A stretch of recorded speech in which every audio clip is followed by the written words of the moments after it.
Hello, and today we're going to be covering episode 2 of our mini-series on protein. The title of the episode is Protein Quality, Why the Grams on the Label Don't Tell the Whole Story.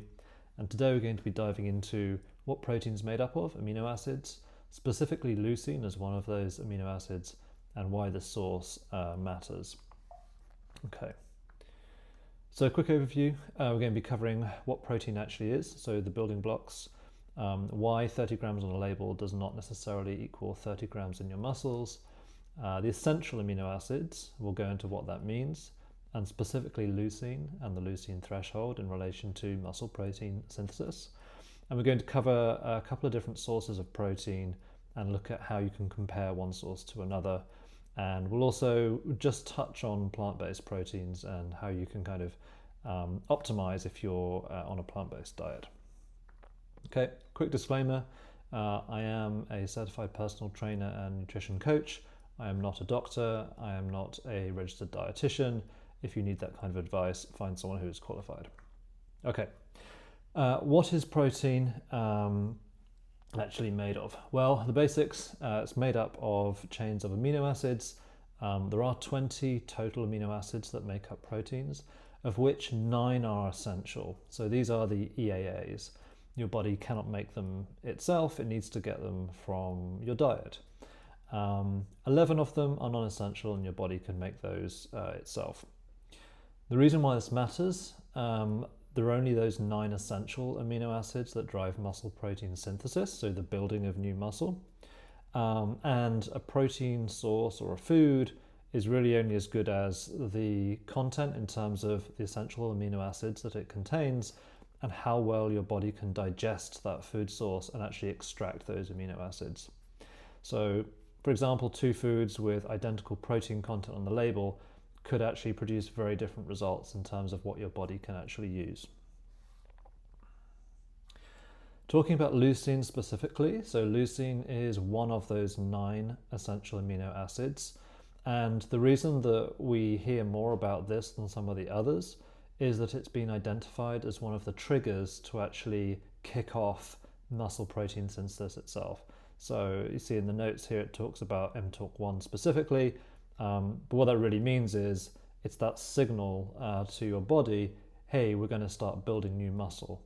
And if you don't have enough leucine, that triggering mechanism is impeded. So the example here, if it's below around 2-ish grams, it's not meaningfully stimulated, regardless of the amount of protein in general that you consume. So takeaway from this is we want to make sure that we have enough leucine in our protein sources that we're eating so that we build new muscle. And the guideline here is about 2 to 3 grams is sufficient. So there's an example here. So 25 grams of whey protein contains about 2.6 grams of leucine and is safely above that threshold. 25 grams of pea protein contains around about 2 grams, so that's much closer to borderline. So you're kind of risking it a little bit if you just kind of take them as being like equal. So the DIAAS score is one of the newer measurements of comparing protein qualities, and it includes a measure of the actual essential amino acids that are contained and the digestibility. There are a load of other kind of scoring mechanisms for proteins, but this is kind of one of the preferred ones these days. A score of 100 and above is a complete and highly usable protein. Scores of below, less so, effectively. So, as we said before, the reason that this is important is, a product can be labelled as having 30 grams of protein, but that's based on nitrogen content, which is how kind of proteins are measured. Doesn't tell you anything about the essential amino acids or how usable or digestible it is. Typically speaking, plant proteins score lower than animal-based proteins. Here we've got like 60 to 80, but actually the range is really, really broad. Some proteins can be like well down like below 40. So this is a little bit optimistic, to be honest. Animal proteins in general are going to be kind of 100 upwards. And this is why the source matters so much. I'm not going to go through all of these, but this is just a quick snapshot, illustrative slide of kind of how some of the different protein sources line up. So as kind of explained here, you'll see that the animal-based proteins, so things like eggs, whey, chicken, turkey, beef, are all kind of well up there, scoring over 100. And then a lot of our plant-based proteins are lower down. The one that kind of sits in the middle there, soy, is worth kind of taking note of. Soy is, I think, the only plant-based protein which is considered complete, at least complete in terms of the amount of usable essential amino acids that there are. Other plant proteins have so little that it's really more of a trace amount. We'll touch on that a little bit more before we finish. So a couple of quick myths. 30 grams of protein on the label means 30 grams in your muscle. We know that's not true. Measuring protein in itself is a start, but we need to know that the protein is of high quality and is useful to us. And we gave this example of 30 grams of pea protein is not necessarily equal, well, is not equal to 30 grams of whey or egg because of the essential amino acid makeup and digestibility. Okay, another one, plant protein is just not as good as animal protein gram for gram. So there's a little bit more nuance here.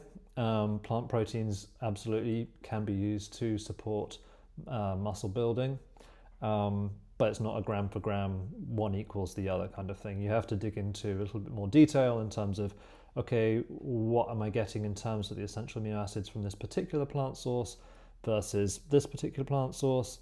Am I getting a complete protein as a result of that combination? How digestible is it, and so on?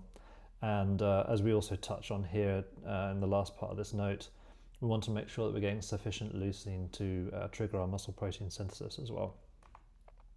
So, getting more from plant protein, one thing you can do is just have more of it.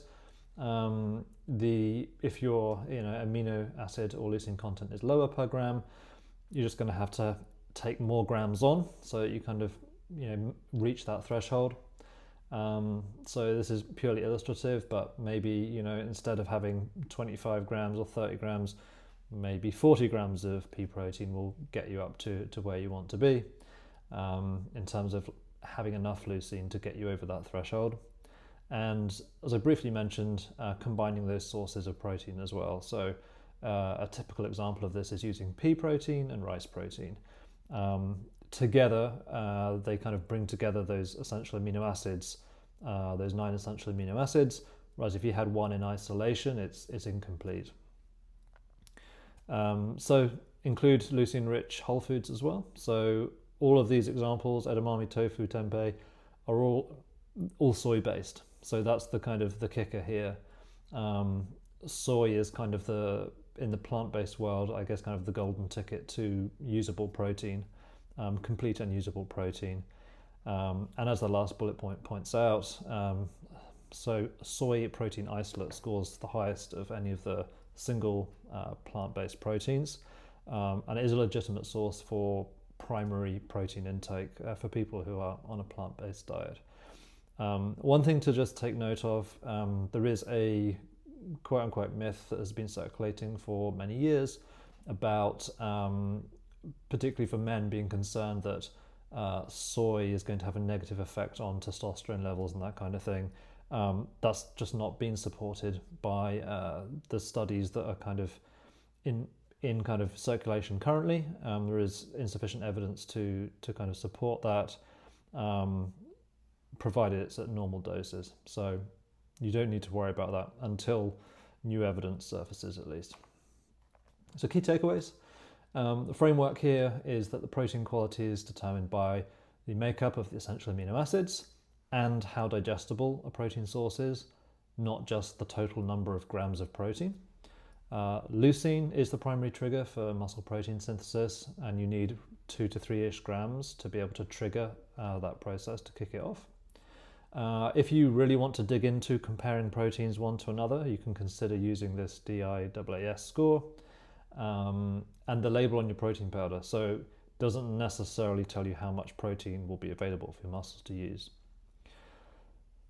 The takeaways, what this means in practice. So trying to choose some foods that sit higher on that score, ideally, if you are able to take on animal-based proteins, you kind of don't need to think about it too much because they all score very well. If you're focusing on plant-based, soy is a good source, and then you're going to have to dig into a little bit more detail in terms of how much you need in terms of grams, what sources you need to combine to make sure you're getting all 9 of those essential amino acids. And that applies, across all the episodes here on this series. Both the source and the dose matter, not just how many kind of grams you're getting. That's it for this one. Next time we're going to be digging into collagen and why it's not a protein supplement. So make sure you check back in for that one.